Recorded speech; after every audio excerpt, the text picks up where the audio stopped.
ఇప్పుడు ఎండ్రికాయ అరకము తయారు చేసుడు ఎట్లా నేర్చుకుందాడి.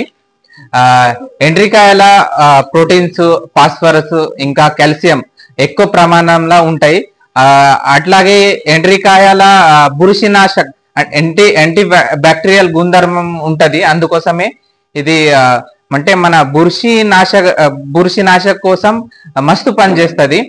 ఇలా ఒక ఎయిర్వాల్ ఉన్నది, ఒక 200 లీటర్ల డ్రమ్ము తీసుకోవాలి. అలా EM2 ద్రావణ్ 150 లీటర్లు EM2 ద్రావణ్ తీసుకోవాలి. అలా 25 కిలోల మన ఎండ్రికాయలు తీసుకోవాలి. అలా 2 కిలోలు మన బెల్లం వేసుకోవాలి. బెల్లం వేసుకొని అవి కలపాలి మస్తు.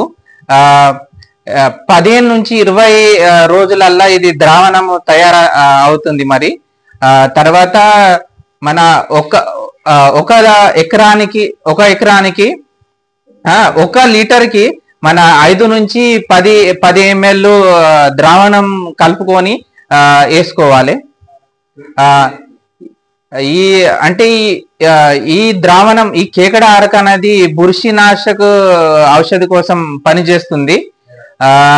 ఇది అంటే ఇది దానిమ్మ అంటే మన దానిమ్మ పండ్లు ఇంకా మన వెజిటేబుల్ ఫార్మింగ్ లో మస్తు బురుషినాశక అని పనిచేస్తుంది. ठीक है.